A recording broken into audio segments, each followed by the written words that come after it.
Bene ragazzi, benvenuti se siete nuovi, bentrovati. Spero proceda tutto per il meglio. Se è la prima volta che vedete questa tipologia di video vi consiglio di andare a vedere gli episodi precedenti, partendo dal primo in cui vi descrivo nel dettaglio su cosa è incentrata la serie. Vi consiglio inoltre di andare a vedere anche le puntate di ETF Fight, anche se per il momento sono state sospese, in attesa di nuove idee per nuovi confronti, partendo dalla puntata 15, in cui ad ogni puntata ho confrontato e analizzato 2 più ETP e anche i nuovi aggiornamenti settimanali del mio portafoglio che continuano ad uscire. Nel caso in cui invece abbiate già visto gli episodi precedenti, oggi nel 64esimo episodio andremo ad aggiornare i nostri file Excel con l'andamento degli investimenti riferiti a luglio. Continuano le spese anche per questo mese, mentre attendiamo se effettivamente scoppierà questa bolla del tech AI. Tutte le altre puntate le potete trovare qui sul canale nella playlist dedicata.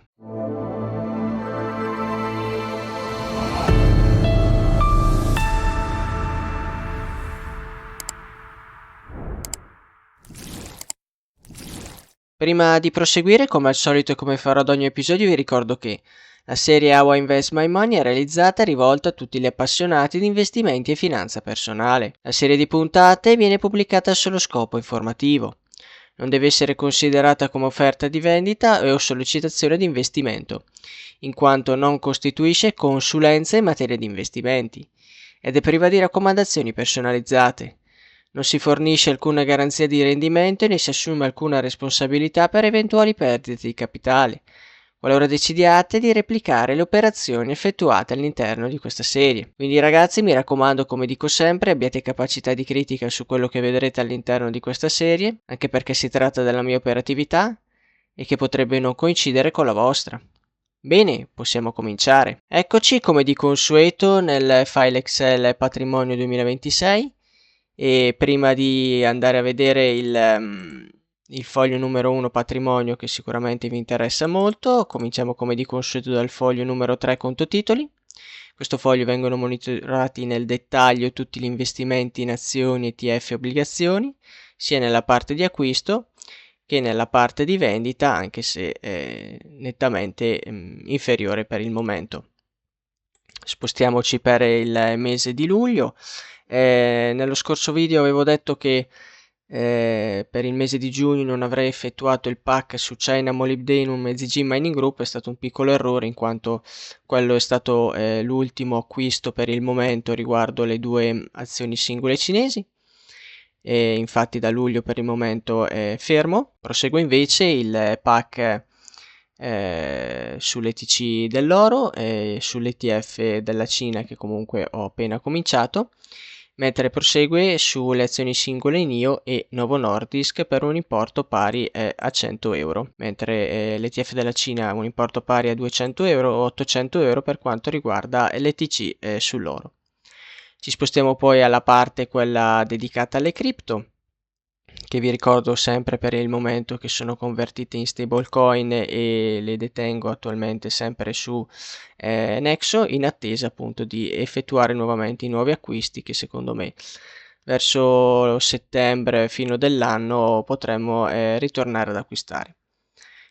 Comunque utilizzo anche Coinbase e OKX, anche se al momento non detengo cripto su questi due exchange. Passiamo poi al foglio numero 5, Asset Allocation, in cui vi ricordo che in questo foglio vengono monitorate tutte le asset class, esclusi beni materiali, quindi parliamo solo di liquidità e investimenti. Per comodità nel mese di luglio ho già inserito i valori delle variazioni e ETF che potete vedere scritti qua, con un importo pari a 9.925 euro. Andiamo avanti a inserire tutti gli altri valori che poi andiamo a commentare. L'Austria 2117, 6.193, decisamente in calo. Per quanto riguarda il comparto cripto, in totale 7.412,20. Ci spostiamo poi nella parte di liquidità, che vi ricordo che ho un conto corrente principale, un conto corrente di emergenza, e da qualche mese a questa parte conteggio anche la liquidità su Scalable Capital, e quindi differenzio così la mia liquidità. Aspetta che allarghiamo leggermente la cella, perfetto. Come potete già vedere Anche per il mese di luglio ho avuto delle grosse spese in quanto mi si è rotto il climatizzatore, quindi potete immaginare che gioia nel doverne acquistare un altro. E per quanto riguarda la nuova categoria materie prime metalli, in questo caso è data solo dall'ETC sull'oro, che si attesta a 26.939, diciamo quasi in parità, perché comunque il pack è di 800 euro al mese, quindi siamo ancora leggermente in perdita. Per chi mi segue lo saprà già, ma lo ripeto anche per i nuovi arrivati, che non ho un asset allocation ideale in termini di percentuali che voglio raggiungere. Quindi non so, il classico portafoglio 80-20, 60-40 e così via. Anche perché l'obbligazione che ho nel portafoglio è stata una speculazione sui tassi di interesse, e quindi nell'ipotesi in cui ci sia un nuovo abbassamento dei tassi, che generalmente avviene nelle crisi e nelle recessioni, generalmente questa tipologia di obbligazione, l'Austria 2117, dovrebbe incrementarsi in termini di valore. Per quanto riguarda le cripto, come detto in precedenza, sono convertite tutte in stablecoin, dove ricevo una piccola remunerazione in USDC, quindi vedete l'aumento leggermente in positivo nel corso dei mesi, anche se adesso probabilmente il dollaro si è leggermente deprezzato e quindi è leggermente calato. Abbiamo infine la grossa fetta di investimenti che è sull'ETC sull'oro. Come sapete già da diversi mesi ormai, ma lo ripeto anche per i nuovi arrivati, con una forte convinzione sull'incremento del valore dell'oro e dei metalli in generale, in quanto nei prossimi mesi, settimane, comunque vedrete anche l'ingresso di nuovi metalli all'interno della mia asset allocation. Comunque lo vedrete nell'update settimanale, per non dimenticare certo anche la parte azionaria, quindi le varie azioni singole e l'ETF sulla Cina. Qui, come potete vedere, abbiamo la rappresentazione grafica dei numeri presi sotto in termini di euro, in termini di percentuali e in termini di aree colorate. Come potete vedere, ha fatto ingresso questa nuova categoria di materie prime metalli, come nel colore azzurrino. Bene, possiamo salvare, che non fa mai male. Bene, ora ci spostiamo come di consueto nel foglio numero 6 storico investimenti. Vi ricordo che in questo foglio vengono monitorati tutti i miei investimenti fatti nel corso del tempo, quindi ETF, azioni singole, obbligazioni. Entreranno a far parte anche le criptovalute quando ritorneremo operativi nel mercato cripto, infatti ho già preparato le nuove colonne. E viene calcolato appunto il rendimento semplice e il rendimento medio anno con la formula del TIR. Vi ricordo che tutti questi fogli che potete vedere li potete ritrovare alla puntata 27 e 50, in cui faccio uno spiegone con tutte le varie formule e spiegazione appunto del significato delle varie tabelle. Ora, per chi non lo conosce, in questo foglio adesso andiamo ad aggiornare i valori per il mese di luglio. In questo caso è l'ETF della Cina, che si attesta a 1364, e quindi siamo leggermente in recupero, anche se il rendimento è attualmente in negativo. Queste sono le nuove colonne che eventualmente utilizzerò in caso di nuovi investimenti. Vedete, non c'è neanche un valore selezionato. Questa in verde vi dico già che è l'Austria 2117, che è in calo per quanto riguarda il mese di luglio. Quindi ci attestiamo con un rendimento negativo del meno 20%, in quanto vengono conteggiate anche le cedole, quindi l'ammontare è leggermente inferiore, quindi sono in rendimento negativo di 1580 euro circa. Questa poi vediamo che azione singola è NIO, perfetto. Su NIO prosegue il pack e inseriamo il valore 2423. Come potete sto girando il video leggermente in ritardo. No, scusate, eccoci qua. È il 2 di agosto. Ecco qui. Per quanto riguarda il rendimento siamo a 5,57, comunque il mio pack è continuo. Le colonne che vedete in grigio vuol dire che sono stati investimenti avviati e già conclusi. Questo ad esempio è Lightbridge, e potete andare a recuperare le varie puntate fatte nel corso del tempo se vi interessa sapere come è andata a finire. Per quanto riguarda poi China Molybdenum, come detto in precedenza, nel luglio si è arrestato il pack, però andiamo ovviamente a inserire il valore dell'azione singola, ci attestiamo con un rendimento del 20,29% in quanto a giugno ci è staccato un dividendo di 23,90 euro che al netto delle tasse diciamo mi sono permesso di pagarmi una pizza con una bibita, quindi non ci possiamo lamentare. È un rendimento, a parte gli scherzi, di 258 euro circa. Passiamo poi a Zijin Mining Group, sì, eccola l'altra cinese, e inseriamo il valore 1250. Siamo tornati leggermente in positivo, comunque io la guardo nell'ottica del medio-lungo termine, siamo in rendimento positivo di 4,33%, in soldoni 51 euro, il rendimento medio annuo del 6,97%. Questa vi dico già che è Novo Nordisk, abbiamo fatto anche un piccolo acquisto nel mese di luglio, andiamo a inserire il valore 3353, siamo praticamente in parità grazie anche ai dividendi. Questa è un'altra colonna vuota che ho già preparato, anche questa qui, perfetto, quindi non ve le faccio neanche vedere. Per quanto riguarda le TC sull'oro, eccoci qua, abbiamo già inserito il valore e ci attestiamo a 26.393. Siamo leggerissimamente in recupero, anzi scusate ho sbagliato, 939. Ancora meglio, siamo in rendimento negativo del 13%, in soldoni meno 4.000 euro circa. Qui a destra, come potete vedere, c'è un riepilogo di tutti i vari rendimenti in quanto va a pescare da tutti gli investimenti fatti nel corso del tempo. Quindi cosa vuol dire? Che se dovessi andare a vendere tutti i miei investimenti attualmente avrei un rendimento negativo del 10% circa, in soldoni 5.242 euro. Ovviamente il rendimento medio anno calcolato con la formula del TIR ovviamente è pari a 0. Qui a destra ancora potete vedere il mio score diciamo fatto nel corso degli anni. Il primo anno ho ottenuto un rendimento medio anno del 17,35%, secondo anno 7,59% e vediamo poi i primi di gennaio vado a tirare le somme e vedrete apparire i numeri anche qui, sperando ovviamente che sia in territorio positivo.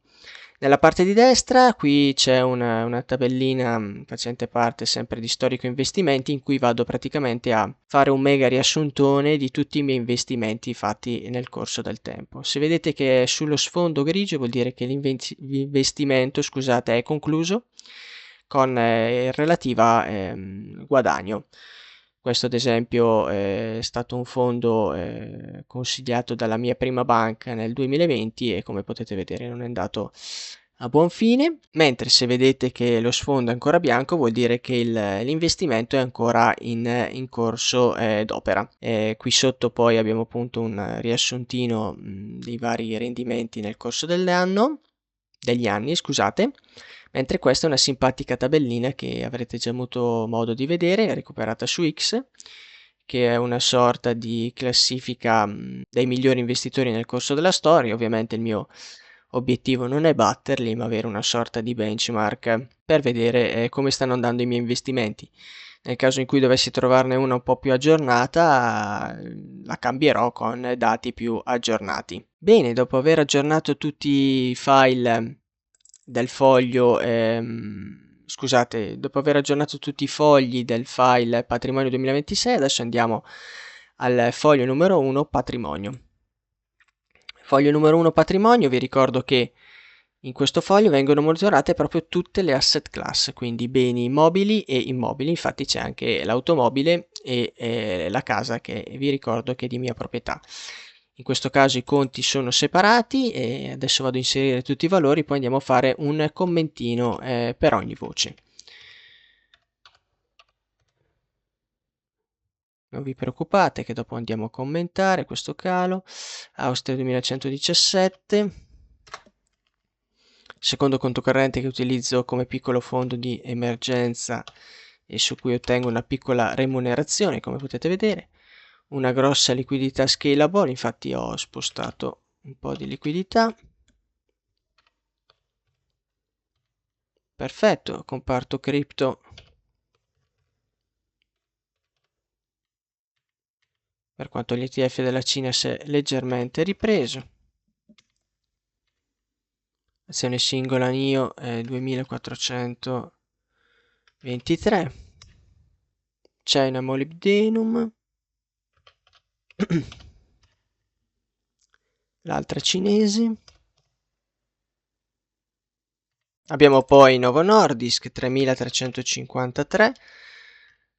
Perfetto, qui potete già vedere il prossimo acquisto e l'Invesco Physical Gold, vediamo, 26.939. Siamo leggermente, mamma mia, perfetto, aspetta che salvo un attimo. Non pensavo davvero. Allora, intanto facciamo copia formato. Sì, diciamo che per il rotto della cuffia siamo leggermente in positivo sul mese precedente, con un importo pari a 575,70 e un incremento dello 0,26%, quindi ci siamo salvati in corner. Bene, ora andiamo a commentare, quindi vi do anche una view delle mie possibili operazioni dei prossimi settimane e mesi. Come potete vedere, la liquidità sul primo conto corrente è molto in calo, ma è molto in calo perché ho spostato circa 15.000 euro sulla liquidità scalable, in quanto probabilmente nei prossimi mesi effettuerò delle operazioni. Se ad esempio qua mettiamo 15.000 euro, potete vedere poi anche le spese che ho avuto nel corso del tempo. Scusate, certo se non metto somma non verrà mai. Ecco, avrei 36.382 euro di liquidità, in quanto appunto ho dovuto dare un acconto per quanto riguarda il climatizzatore che si è rotto a luglio. Perfetto, quindi molto bene. Quindi adesso rimpostiamo la liquidità effettiva, eccolo qui, quindi vedete questo piccolo calo e forse anche nei prossimi mesi potrebbe calare ulteriormente. L'Austria 2117, come sapete, è stata una speculazione appunto sui tassi, come detto in precedenza, e quindi per il momento non la vendo, anche perché ottenere delle minusvalenze poi da compensare non è sempre facile recuperarle. Per quanto riguarda il secondo conto corrente, appunto fondo di emergenza, come potete vedere ho una piccola remunerazione guadagno. Liquidità scalable ne abbiamo già parlato. Per quanto riguarda il comparto cripto, come detto nei fogli precedenti, sono convertite in USDC e come potete vedere il trend è leggermente in crescita, anche perché qui ricevo una piccola remunerazione e quindi questi USDC verranno poi utilizzati entro la fine dell'anno per l'acquisto di varie criptovalute, che poi anche lì andremo a vedere quali ho scelto. Per quanto riguarda l'ETF della Cina, è in ripresa perché come potete vedere l'importo è di 200 euro al mese e siamo leggermente in recupero, anche se dovremmo attestarci intorno ai 1400, mi sembra, come minimo, per essere di nuovo in pari. Abbiamo poi l'azione singola NIO, che è un'azione singola del mercato automobilistico cinese in cui continuo a fare il PAC per il momento. China Molybdenum e Zijin Mining Group sono due aziende molto importanti legate all'estrazione di oro e materie prime importanti per la transizione energetica, quindi queste per il momento non le vendo. Continua poi il pack su Novo Nordisk per un importo pari a 100 euro al mese e come potete vedere questo qui sarà il mio prossimo acquisto. Quindi oltre l'oro acquisterò anche una quota di rame, probabilmente settimana prossima. Quindi quando vedrete il video parlerò di questa settimana in cui state guardando il video e devo ancora decidere l'importo di acquisto. Quindi come potete vedere mi sto focalizzando soprattutto su materie prime, aziende legate appunto all'estrazione di materie prime, oro, rame e poi vediamo anche di valutare un ingresso sull'argento nei prossimi mesi. Comunque tutto sommato il mese è andato leggermente bene, se non avessi avuto quelle spese qui sarebbe stato ancora ulteriormente più in alto. Per quanto riguarda qui abbiamo un totale banalissimo di tutte le varie voci. una variazione sul mese precedente in termini percentuali, una variazione sul mese precedente in termini di euro, questo da inizio monitoraggio in percentuale e in euro, quindi da inizio monitoraggio che è stato dicembre 2023, esatto, sì, siamo con un incremento di 37.324 euro. Questa è una simpatica metrica che ho trovato su internet, che per entrare a far parte dell'1% della popolazione in Italia in termini di patrimonio bisogna possedere 2,5 milioni di euro.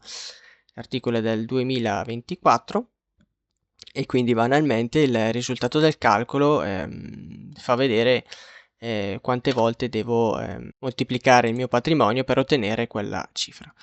Una metrica simpatica, dai.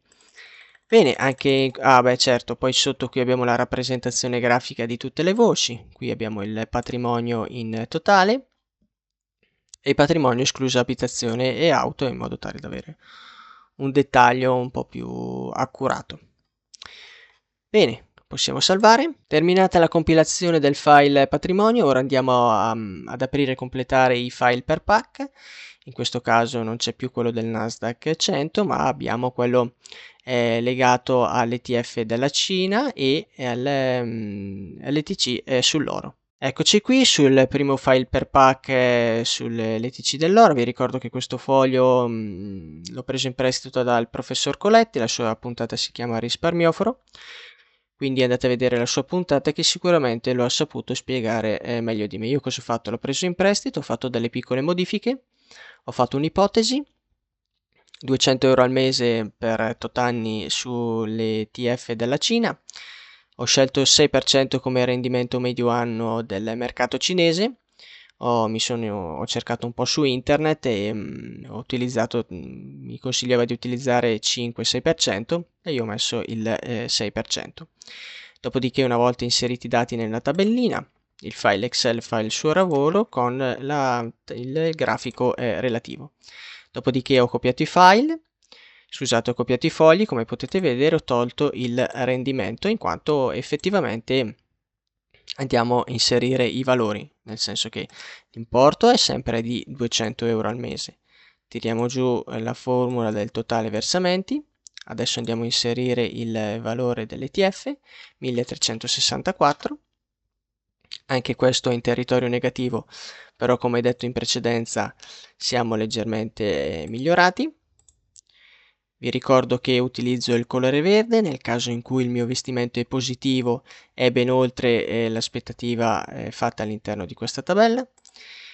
Utilizzo un colore arancione giallo nel caso in cui il mio investimento è sì in positivo ma non ha superato l'ipotesi, come ad esempio per luglio 2026 dovrei attestarmi a 1415, invece sono a 1373, quindi leggermente in negativo, e ovviamente in negativo quando ovviamente il mio investimento è inferiore all'aspettativa. Qui modifichiamo leggermente la formula in quanto non si tratta di tasse da pagare ma di minusvalenze. In questo caso tiriamo via, ecco qui, quindi nel caso in cui dovessi andare a vendere avrei 36 euro di minusvalenze, per un totale appunto di 1364. Così come per oro e le altre azioni singole rimango fiducioso sull'ETF cinese. Salviamo, ora ci spostiamo velocemente sull'ETC dell'oro. Eccoci qui nel file Excel dedicato all'ETC dell'oro. Il funzionamento è lo stesso per quanto riguarda quello cinese, quindi non sto qui a rispiegarvelo. L'unica cosa che cambia, come potete vedere, è che la base di partenza non è 0 ma 28.630,13, che è stato la vendita dell'ETF del Nasdaq 100 e che ovviamente ho reinvestito in toto sull'oro, quindi l'ipotesi parte già con questa cifra invece di 800 euro. Comunque non cambia niente perché il file Excel fa sempre il suo lavoro. Anche in questo caso il risparmio è di 800 euro, tolto il rendimento lordo che si attesta, ho messo un 9% per essere prudenti, anche se l'oro ha avuto un rendimento tra l'11,8 e il 12,2% di rendimento medio anno e io ho utilizzato il 9%. Anche in questo caso andiamo a inserire 800 euro in questo caso di PAC sull'oro, tiriamo giù la formulina e adesso andiamo a inserire il valore del mio ETC di 6.939. In questo caso, scusate, anche in questo caso è in territorio negativo. Fatemi modificare un attimo la formula, perfetto. Ecco fatto. Quindi anche per questo mese copiamo il formato, siamo in territorio negativo e cambiamo, mettiamo 4 in quanto è il quarto mese diciamo di rendimento negativo rispetto all'ipotesi fatta, in quanto dovremmo attestarci per il mese di luglio a 31.504 euro, invece siamo a 26.939. Comunque io rimango molto fiducioso, come già detto ampiamente in precedenza. Bene ragazzi, un'altra puntata volge al termine. Se avete domande o richieste riguardo questa per le scorse puntate, scrivetelo pure qui sotto nei commenti. Non perdete i prossimi episodi. A presto!